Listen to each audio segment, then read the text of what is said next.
Hey folks, Gary here. Hey, we've been looking at Romans 12 and asking the question of what it means to be a living sacrifice. And so we've been looking at the giftings of God. Now, here's the thing. Have you found your purpose in life? What is your giftings? How does that work? And here's the giftings of God. Let me explain that to you. When we hear the giftings of God, like you have certain gifts, that doesn't mean that God has given you a gift that you put on your dresser and shine up and go, ooh, that's so cool that I have that thing. That's not the point of the gift. The gift that God gives is not a gift so much to you as a gift that you are to use to benefit others. In other words, you're using that gift for the purposes of God, to bless the family of God and to bless the community that you're in. So let's read what it says here in Romans 12. So we're looking at verses 6 down to 8 this morning, and let's see what it has to say. So, having gifts that differ according to the grace given to us, in other words, Paul is saying we all have different gifts that God has given to us. So, having grace that differ according to the grace given to us, let us use them. If prophecy, in proportion to our faith. If service, in our serving. The one who teaches, in his teaching. The one who exhorts, in his exhortation.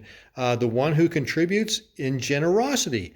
And for the one who leads, lead with zeal. The one who does acts of mercy, do them with cheerfulness. So, in other words, what Paul is saying is whatever God has given you, right? This ability, this talent, whatever it is, do it. Like, actually do it.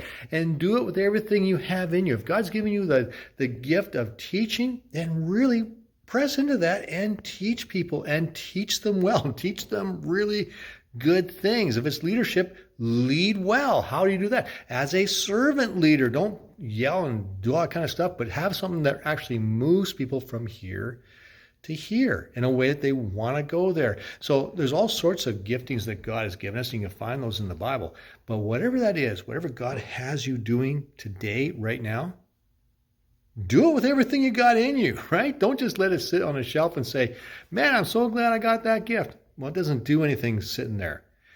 Take it down, use it, and be a blessing to the body of Christ, to your local church, and be a real blessing to your community by serving Jesus and being a living sacrifice to Him. And by being that living sacrifice to God, we bless those around us so that they can have a better revelation about who God is.